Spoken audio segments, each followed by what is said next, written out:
जनक और अरसी में बच्चे को लेकर होगा महायुद्ध। पराशर और नूतन की शादी का ट्विस्ट। अनिरुद्ध फिर से जनक तक पहुंचता है। कैसे अनिरुद्ध अरसी के लात मारकर घर से बाहर निकालेगा और बच्चे का असली राज कैसे सामने आएगा, और क्या है जनक के हाथ में सर्टिफिकेट का राज। तो वीडियो में जुड़े रहिएगा। आइए जानते हैं इन तीनों सवालों के जवाब इस वीडियो में। तो अंत तक जुड़े रहिएगा दोस्तों, और वीडियो को लाइक कर दीजिए। चलिए शुरू करते हैं। जनक अब तक थक चुकी है। अरसी के जहरीले स्वभाव, रोज रोज के झूठे दावे और अनिरुद्ध के आसपास मंडराता हुआ अंधेरा, सब उसके दिल को चूर चूर कर रहा है। जनक समझ चुकी है कि जब तक अरसी उसकी जिंदगी में है, अनिरुद्ध कभी खुश नहीं रह सकता।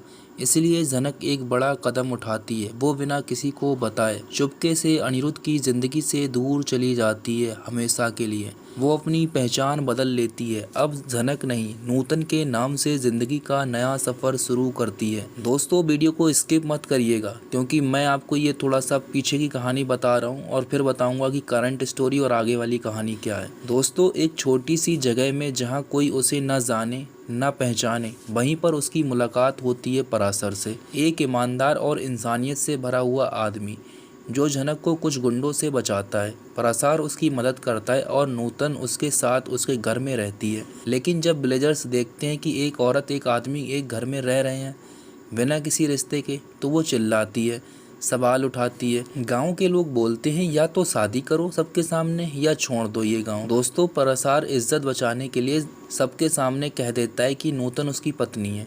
जनक यानी नूतन हैरान हो जाती है, उसका दिल झटके से कांप जाता है। क्या वो सच में पराशर से शादी करेगी? पराशर के पास कोई और चारा नहीं होता और जनक फिर से एक झूठी शादी में बंधने जा रही होती है।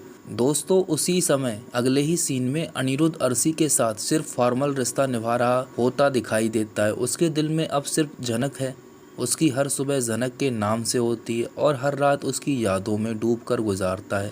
जब उसे पता चलता है कि जनक गायब हो गई है, तो वो दुनिया के कोने कोने में उसे ढूंढने निकल पड़ता है। और तब होता है एक धमाका। अनिरुद्ध एक बार फिर जनक को बहुत हौस ले आता है। दोस्तों, उसके साथ होता है एक नन्हा सा मासूम बच्चा, प्यारा सा मुस्कुराता हुआ, जिसे देखती है अरसी की रगों में खून उछलने लगता है। अरसी चीख पड़ती है, ये कौन है? ये है क्या? तभी अनिरुद्ध कहता है, अरसी ये मेरा और तुम्हारा बच्चा है। तो क्या ये सच में मेरा बच्चा है? मुझे दे दो ये। लेकिन जनक तैयार होती है। वो पहले से अंदाज़ा लगा चुकी होती है कि एक दिन अरसी ये ज़रूर बोलेगी। इसीलिए वो उस औरत से अडॉप्शन का लीगल सर्टिफिकेट लेकर रखती है। उस औरत से जिसने असली में बच्चे को अरसी से चुराया था, पर जिसे उसके पति ने सड़क पर छोड़ दिया। दोस्तों, जनक उस अडॉप्शन पेपर को सबके सामने निकालती है, अरसी के मुंह पर फेंकती है और कहती है, ये बच्चा अब ऑफिशियली मेरा है, चाहे तुम्हारा हो या किसी और का। लीगल तौर पे इसका माँ होना अब मेरा हक है। घर में सन्नाटा छा जाता है। अरसी की बोलती बंद हो जाती है। अनिरुद्ध सबके सामने बोलता है, मेरा और अरसी का डिवोर्स फाइनलाइज हो चुका है और अब जनक मेरे साथ है। तो अरसी, तुम्हारा इस घर से कोई लेना देना नहीं है। और रही बात बच्चे की, तो वो तो अब भूल ही जाओ। निकलो यहाँ से और कभी वापस मत लौटना। अरसी का दिल टूट जाता है। उसके सपने, उसकी प्लानिंग सब राख बन जाती है। वो चीख कर चिल्लाती है, ये मेरी ज़िंदगी बर्बाद कर दी। पर इस बार कोई नहीं सुनता। तभी उसकी माँ सृष्टि कहती है, बेटा टेंशन मत ले, कोर्ट जाएंगे, केस लड़ेंगे, बच्चा लेकर रहेंगे। तो अरसी जाती है अपने इकलौते सहारे सिद्धार्थ के पास। पर जब वो सिद्धार्थ के घर पहुंचती है तो उसके होश उड़ जाते हैं। सिद्धार्थ किसी और औरत के साथ रोमांस करते हुए पकड़ा जाता है। अरसी का दिल एक बार फिर तोड़ दिया जाता है। ना घर की रही ना घाट की।